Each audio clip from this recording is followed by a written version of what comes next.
मुफ्ती मुजीब रहमान जा बयान जी समात ला मुफ्ती मुजीब साहब जो यूट्यूब चैनल ज़रूर सब्सक्राइब कंदा। पड़ी कंहिं बि पेशवा में हालात ठीक ना आहिनि, कंहिं मस्जिद में 3000 4000 तनख़्वाह मिले थी न, त उहो ग़रीब भले ॿिए हंधि ऑफर भलो थो मिले न, 40-50 हज़ार मिलनि था न, त उते वञी करे उहो कमु बि करे, नमाज़ जो पाबंदी इख़्तियार करे, क़ुर जी तिलावत कंदो रहे, अल्लाह जी हलाल खे फोकस करे हराम खे छॾे ॾे, हिन जे लाइ काफ़ी आहे। अल्लाह ताला हिन जे लाइ आसानी मामिलो था फरमाईंदो। मां ॾिठमि असांजे इलाइक़े में सलाहियत वारा पेशमाम अल्लाह जो कसम पंहिंजी अखियुनि सां ॾिठा आहिनि।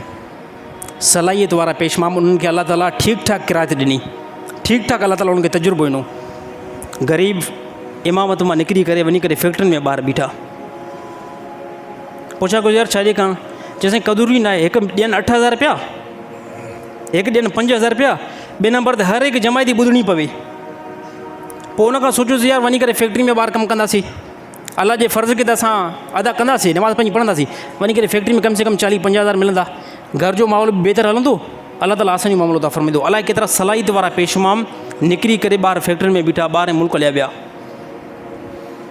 अलाए केतिरा ठीकु ठाक पेशमाम। त हक़ीक़त में असांजो हिकिड़ो दोस्त हुयो, उन हिकिड़ी पोस्ट लिखी, उन इहा ॻाल्हि कई त 30 साल खां बाद में बि 30 साल खां बाद में बि साॻे रेट ते मिलण वारियूं 2 शयूं अञा ताईं मौजूदु आहिनि। 30 साल खां बाद में बि साॻे रेट ते 2 शयूं मिलण वारियूं अञा ताईं मौजूदु आहिनि। पोइ लास्ट में लिखी हिकिड़ो पेशमाम, ॿियो मस्जिद मोज़िन। 30 साल खां बाद में साॻी हक़ीक़त आहे, 30 साल खां बाद में साॻी रेट ते 6000 ते 7000 ते 8000 ते, त इमाम छा कंदो? इमाम पोइ पिनंदो। इमाम जी पघार 6000 हूंदी न, त मां कसम खणी करे ॻाल्हि कयां थो, इमाम पोइ पिनंदो, इमाम सुवाल कंदो, इमाम दर दर ते पोइ धिका खाईंदो। हे जेके मिसाल ईंदा आहिनि साईं, 6000 मां पेशमाम जी पूरी थी थी वञे, ॾिसो पेशमाम वॾा टेकियल आहिनि, ख़ुदा जो कसम खणी करे ॻाल्हि कयां थो, इहो सिर्फ़ु दिलासो आहे, असुली इहा ॻाल्हि आहे ई न। असांजे काफ़ी मौलवी हज़रात बि इहा ॻाल्हि कंदा आहिनि साईं, 6000 में पेशमाम जो गुज़ारो थी थो वञे साईं, 8000 मां माण्हुनि जो 90000 मां गुज़ारो नथो थिए, पेशमाम जो 6000 मां, ख़ुदा जो कसम खणंदो 6000 मां गुज़ारो नथो थिए। इहे सिर्फ़ु हवाला आहिनि मौलवियुनि जा। इहे पेशमाम पोइ ग़रीब पिनंदा आहिनि, इहे पेशमाम पोइ सुवाल कंदा आहिनि, ओधर खणंदा आहिनि, सामान पंहिंजो खपाईंदा आहिनि, जेके 6 ऐं 7 हज़ार ते पोइ तव्हांखे निमाज़ूं बि अहिड़ियूं पढ़ाईंदा। हा, जेके 6-7 हज़ार ते बीठल हूंदा न, पोइ ख़ुदा जो ख़ुदा निमाज़ूं बि तव्हांखे अहिड़ियूं पढ़ाईंदा, निमाज़ूं बि तव्हांखे अहिड़ियूं पढ़ाईंदा। उन ग़रीब जो निमाज़ ते हिते बीठा हूंदा मुसले ते, सॼो ध्यानु ग़रीब जो ओॾे हूंदो, घरवारी बीमार यार हिनखे कॾां हाणे मां कंहिं खां कर्ज़ु वठां, हिते मुसले ते बीठो हूंदो, सॼो ॾींहुं सोचींदो हाणे त कंहिं खां मां उधर वठां, कहिड़े जमायती खां मां सुवाल कयां, इहे पुट बीमार मां कंहिंखे ॾिसां। त इहो पेशमाम ग़रीब पिनण खां, सुवाल करण खां अलावा ॿियो कुझु बि न कंदो। तव्हां चवंदोसीं तव्हांजो गुज़ारो कीअं थो थिए? अल्हम्दुलिल्लाह, मूंखे अल्लाह ताला कुझु जेको मुंहिंजा ज़रिया बनाया, न त मां कंहिं ज़माने में इमामत मां भॼी वञा, कंहिं ज़माने में, दावा सां सिधी ॻाल्हि थो कयां, कंहिं ज़माने मां मुजीब रहमान शार्ट थी वञा, पर अल्लाह ताला कुझु मुंहिंजो ज़रियो बनायो आहे, जंहिंमें मुंहिंजी इनकम घटि में घटि, हाणे बि कोई मूंखां पुछा करे न, जेके चवंदा साईं 6000 मां गुज़ारो थी थो वञे, 8000 मां गुज़ारो थी थो वञे, वल्ला मेंबर ते मां वेठो आहियां, 80000 रुपया मुंहिंजो ख़र्चु आहे हर महीने जो घर जो, 80000 रुपया। हाणे जेकॾहिं 6000 या 8000 मुंहिंजी हुजे त पोइ मां छा कयां? पोइ यकीन तौर ते या मां धाड़ो हणां, या मां माण्हू खां पिना, या मां 2 नंबरी कयां।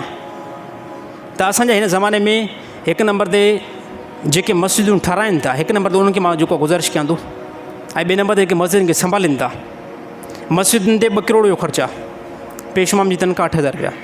ख़ुदा जा बंदा 2 करोड़ छो ख़र्चु कई? करोड़ करी आहे, बक़ाए जेको करोड़ बचे थो उहो आहिस्ते आहिस्ते मस्जिद जी इनकम में आणींदो वञे, हिकु पेशमाम खे ठीकु ठाक पघार बि ॾींदो वञे।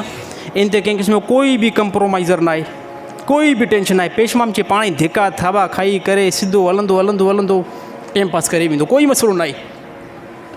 वरी पेशमाम खे धमकी बि ठीकु ठाक ईंदी आहे, 6000 ते हले थो नथो हले, साईं महिरबानी करे हलूं था साईं, हलूं था, अलाए तूं नथो हले त 3000 ते हिकिड़ो ऑफर आयो आहे,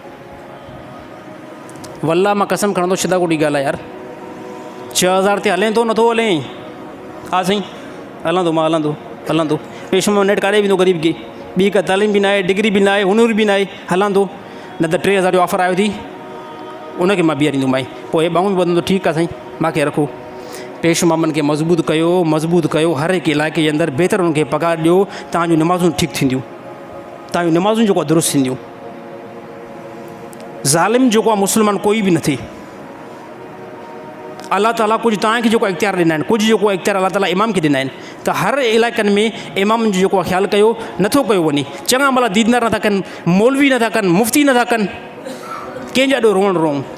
ॻाल्हियूं साईं घणियूं आहिनि, टाइम जी किलत आहे, पर इंशाअल्लाह अञा घणो कुझु ग़म पियल आहे साईं,